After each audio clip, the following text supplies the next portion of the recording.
పూర్తి చేశాము. మేము సిపిఐ పార్టీలో ఉన్నాం సార్. ఆ రోజు నైటు మమ్మల్ని పిలిచారనమాట. పిలిచి మాకు తెలియకుండా మీరు జనసేన పార్టీలో సర్పంచ్గా ఎలా నిలబడుతున్నారని మాట్లాడారు సార్. అనేసరికి మనకి ఈ అవకాశం ఎప్పుడు రాదు, మనకి మంచి అవకాశం వచ్చింది, ఒకవేళ గెలిస్తే మన ఊరికి మేలు జరుగుద్ది అని చెప్పి వాళ్ళతో కొంచెం గొడవలు అయ్యాయి సార్. మాకు నైటు 11ంటికి పిలిచారు. అసలు పిలవకూడదు, ఆడవాళ్ళని ఆ టైంకి పిలవకూడదు. ఆయన్ని నన్ను ముద్దాయిగా నిలబెట్టారు. అయితే మేము ఇంకా వాళ్ళకి అసలు లొంగలేదు సార్. సిపిఐ పార్టీ అంటే పోడు పొలాలు ఉన్నాయి కదా సార్, వాళ్ళకి పోడు పొలాల వల్ల మేము కూడా పోడికి వెళ్ళే వాళ్ళం సార్. పొలం ఇస్తారని కొన్ని రోజులు అడవికి వెళ్ళడం, పోడు నరకడం చేసాము. మీరు ఆ అవకాశాన్ని వెనకాల తీసుకోకపోతే మేము ఆ పోడు పొలం ఇవ్వమని చెప్పారు. అయినా కూడా మేము దడవలేదు సార్.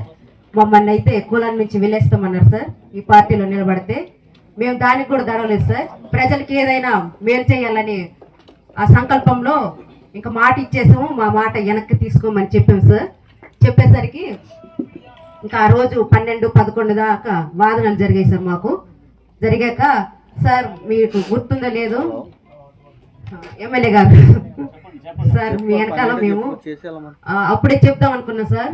అన్ని గొడవలు జరిగాయి. ఏదో పార్టీలో ఏదైనా అవకాశం వచ్చి అంటే ఇప్పుడు స్టార్టింగ్ లో ఎక్కడ వింటున్నాం సార్, పార్టీలో నిలబడితే ఏదైనా అవకాశం వస్తే మన డబ్బులు గుంచొచ్చు అనుకుంటున్నారు సార్.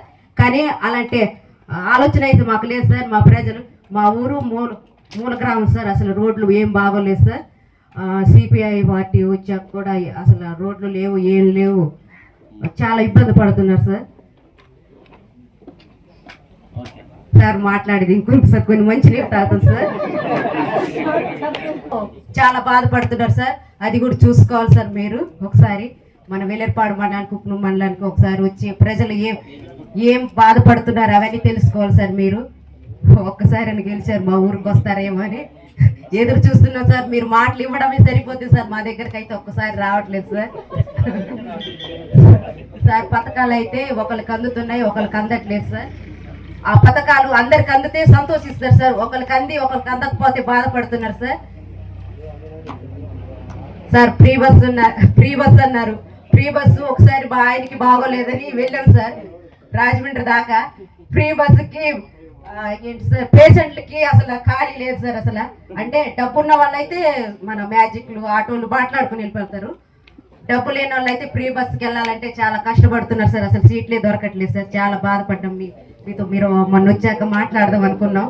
పథకాలు బాగున్నాయి కానీ అవి అమూల్లో కొంతమందికే చేరాయి సార్, కొంతమందికి అయితే చేరలేదు. మీరు కూడా ఒకసారి చూడాలి సార్. సార్ మరి మీరు ఎప్పుడు వస్తారో మాకు మాట ఇవ్వాలి సార్ ఒకసారి.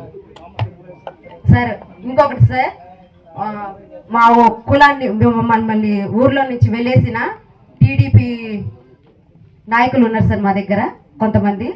అయితే అది దేవుడు అదృష్టమో ఏంటో మాకు తెలియదు సార్. వాళ్ళు కులం నుంచి వెళ్ళేసిన మళ్ళీ కులంలో ఇంకో కులంలో మమ్మల్ని చేర్చుకున్నారు సార్. టీడీపీ అంటే కులం అంటే ఎస్టీ కులం ఉండేది, ఇప్పుడు అలా కాదు కదా సార్. పార్టీ పరంగా ఉన్నాయి కులాలంటే. అయితే సిపిఐ కులం నుంచి టీడీపీ కులానికి వచ్చాం సార్. టీడీపీ కులం నుంచి జనసేన కులానికి వచ్చాం సార్. నేనైతే ఒకటే చెప్పాను సార్ మోహన్కి, మనల్ని టీడీపీ కులం తీసుకోకపోతే జనసేన కులానికి ఉందాం. మనం చనిపోయాక మోయడానికి నలుగురు కావాలి, అంతే కదా సార్.